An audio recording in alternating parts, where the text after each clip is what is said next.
Dad plants recording device in girl's hair, catches mother-in-law in act. The paranoid man felt as though he was doing something wrong. He would never do anything to harm his child, but this was a special circumstance. His quick fingers rummaged through her hair as he made sure the item was secure. The poor child had no idea that there was a foreign object stuck in her hair. Jamie Letran was a devoted father to his little girl, Sam. Every weekend, he would take her to his in-laws' house so she could spend time with her grandmother and her mother, who had left him a year ago. Despite the painful absence of his wife, Jamie never let it affect his relationship with Sam or his in-laws. They'd always been close, or so he thought. Jamie was a man who cherished his family above all else. His life revolved around Sam. Since Claire, her mother, was disloyal in the relationship and left, he was all she really had. They lived in an affordable semi in Bright Lakes, Michigan. Ever since Jamie's wife had left him, he made sure Sam spent every weekend with her grandmother Louisa and mother, believing it was essential for Sam to maintain a strong bond with both sides of her family. One Saturday evening, 40-year-old Jamie noticed something peculiar about Sam's behavior. She seemed withdrawn and unusually quiet, unlike her usual bubbly self. He was an open-minded man and knew there were a lot of things he wouldn't be able to help his daughter with. He asked her what was wrong, but she just shrugged and avoided eye contact. Jamie thought it was just a phase and hoped she'd eventually open up. As weeks went by, Sam's strange behavior became more evident. She began to flinch whenever her grandmother came near her, and Jamie noticed how she avoided her touch. He couldn't shake off the feeling that something was terribly wrong. When he questioned Sam about it, she merely mumbled, "I don't know, Dad, I just don't like it there." Despite his growing unease, Jamie continued to leave Sam with his in-laws every weekend, hoping things would get better, but they only seemed to worsen. Sam started having nightmares and would wake up screaming in the middle of the night. Jamie felt powerless, unable to protect his daughter from whatever was tormenting her. He had to find out what was going on at his mother-in-law's over the weekend. Jamie cherished every moment he spent with Sam. Their bond was unbreakable, forged through laughter, bedtime stories, and endless cuddles. As a single father, Jamie took immense pride in raising Sam on his own, but he also valued the importance of family. He maintained a close relationship with his in-laws, especially with his wife's mother, whom Sam affectionately called Grandma Lou. But he couldn't help observing that 70-year-old Grandma Lou's attitude toward them was changing. Jamie's contented world was shattered when he noticed a peculiar change in Sam's behavior whenever she returned from spending weekends at Grandma Lou's house. Normally, Sam was a bubbly and cheerful child, but lately she seemed withdrawn and somber, particularly around her grandmother. Jamie couldn't shake off the feeling that something wasn't quite right. He persisted, but Sam wouldn't talk about it.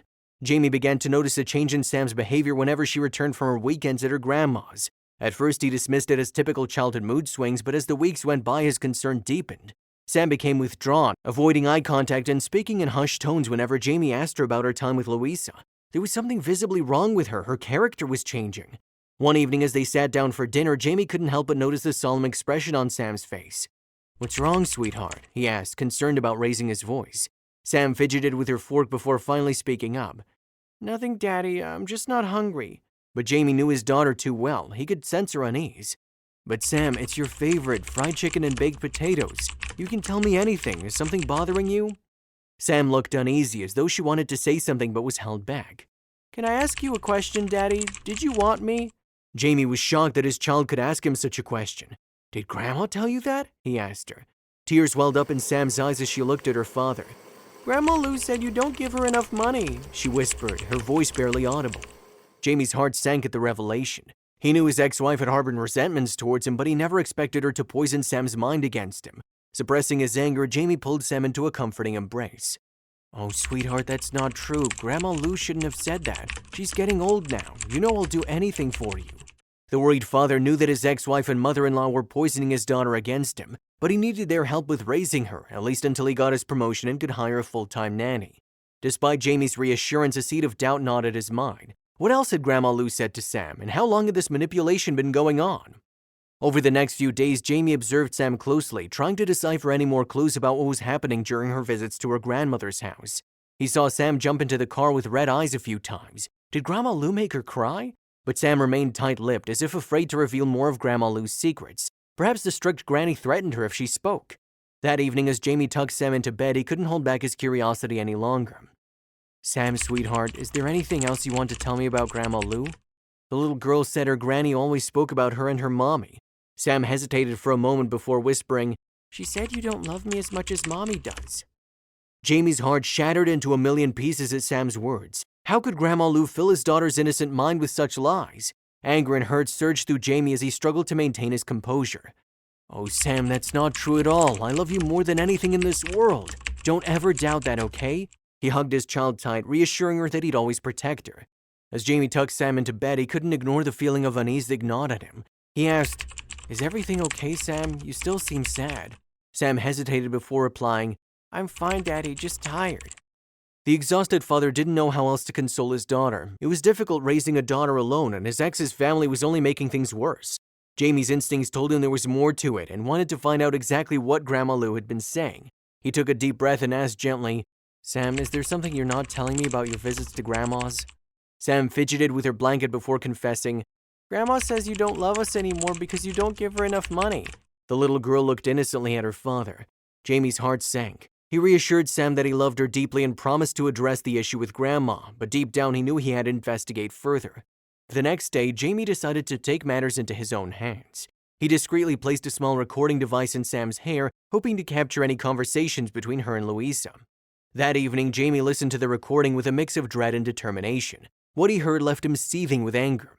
Louisa was indeed bad-mouthing him to Sam, filling her head with lies about his lack of love and financial support. She was telling little Sam what to say and how to manipulate her father for more money. Jamie clenched his fists and cursed under his breath. How could Louisa say such things to his innocent daughter? He knew he had to confront her and put an end to this toxic influence.